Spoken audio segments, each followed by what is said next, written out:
Hey, today we've got a game of chess with a difference. We're having a look at Hanayama's series of chess piece puzzles, so that each piece has a different solution, and the aim for all of them is to try and find a coin. I think my favourite is probably the bishop. It's got a pretty cool solution, but check it out, let me know which one you like in the comments down below.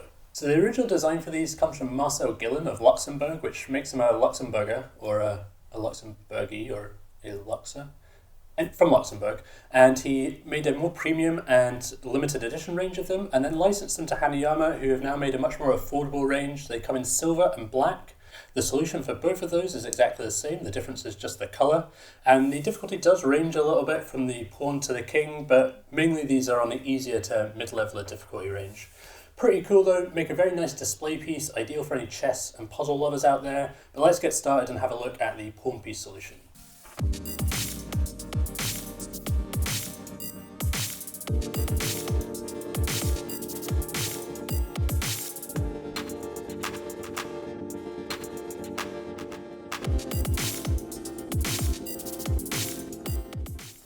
Okay, so let's take a closer look at these. I've got the pawn piece here, and you can see all the different designs. They're all pretty cool, nice pieces. I've got the silver version here, which are the first ones that they released, and they're pretty nice. So the pawn piece, when you first get it, you'll notice that the top, from this little cuff upwards, spins both directions pretty freely. What you need to do in order to find the coin on this one is to pin down this little cuff here, spin the head, the top, and if you do that, that will come right off, and we're left with this threaded pin in the middle. You unthread that pin, and you'll notice when I take this off that it's got two different lengths. There's a shorter side and a longer side. Initially, the shorter side is in the body there. What we need to do is to turn it around, thread it all the way in on the longer side, and then once we've done that, all the way in, we can bring out the internal cylinder, and hidden inside is the first of our little coins. You can see, let's have a look at this. It's got like a 4-leaf clover on it, and on the other side, pawn. So there we go, one coin down. Pretty cool little coins to find as well. And I really like the design on this one. Quite clever, not overly complicated, but very nice design. It's got this pin that was preventing this piece coming out. You can see it drops down, and if we unscrew this piece, then that pin no longer drops. It's now fixed in place. So in order to get that pin to drop down, what you need to do is to thread it with the longer side there. So there we go, the pawn piece. Next up, we have the rook. So you can see again, we've got about the same size piece in the silver. This top little piece spins a little bit, and the star on the very top also spins a little bit in both directions. Fun chess fact for you, did you know that the second book ever printed in English was actually about chess back in 1474? Interesting little chess fact there. And what you need to do to solve this one is have a look inside, and you'll see that there's a pin preventing this piece unscrewing, and what we need to do is to tip it upside down and then move the star until that pin drops down. So it needs to be upside down, and you need to move that star, and if you get it in the correct position, the pin will drop, and then we can unscrew this fully, whoop, and lose the coin, which has fallen down, but here it is. So you can see here, the second of our coins, rook. And this one, we've got a little picture of a star on there. So second coin down. Again, not overly complicated, and the other thing you'll notice is that a lot of these puzzles have this pin preventing them. In fact, all the puzzles have this pin, but there's a different solution as to how to get things open. Next up, let's have a look at the knight. I love the look of this one. I think in terms of aesthetic, this is probably my favorite piece. And the original for this one, if you have a look from Marcel Gillen, it's a really very interesting kind of contemporary looking piece. So the solution for this is not overly complicated. Again, what we're looking to do is to get a pin to drop down. The base here, you'll notice, is spinning around, so that looks like where it's going to open up for us. And if you spin it around, you'll find a point at which it kind of locks out.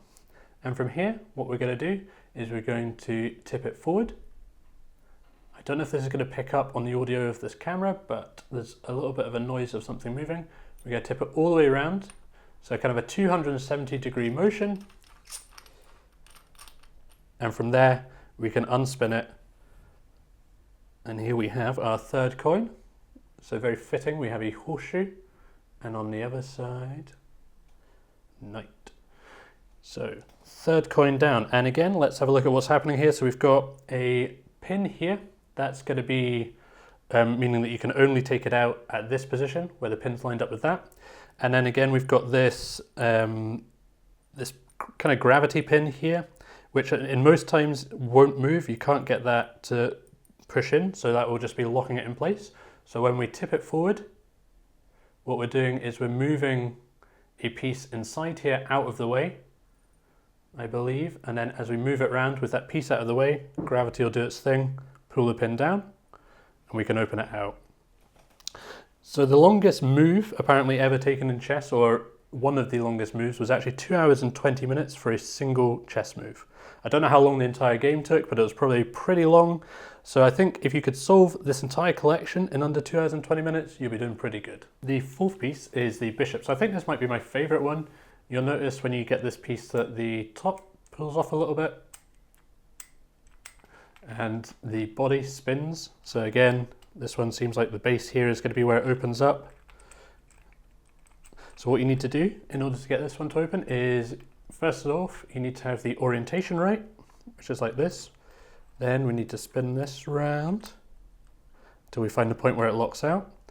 I'm going to pull the little pin on the top, tilt it down, and it opens up. Inside, we have the fourth coin. So here we go. Bishop on this side. And we've got an owl on that side. If anybody knows what this owl means, do let me know. I'm intrigued by it. I'm not entirely sure what it does mean. So again, we're looking at a pin here, and the other side we've got this little bit that sticks out, and again it needs to be in the correct position in the base to get it out. This pin only drops when you have this plunger, or this piece here, calling it a plunger, pulled out. And then you need to do a tilting motion to move something out of the way. And once you do that, this pin can drop down and you can slide it off. The penultimate piece is the queen, and this is possibly one of the trickiest pieces. Again, what we're looking for is a pin to drop down. The bottom here rotates. The middle piece also rotates separately from the head, which is independent, and you'll notice that the head actually pulls up like this.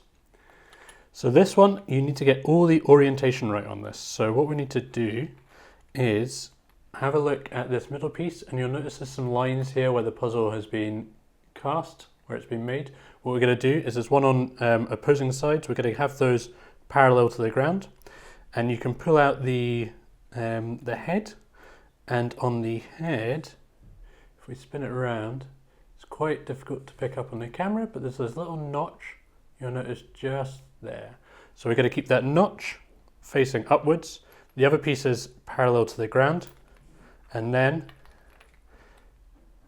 if we get it in the right position, you'll notice that the head actually stays out. From here, if we just give it a shake, spin it around, we can open it up.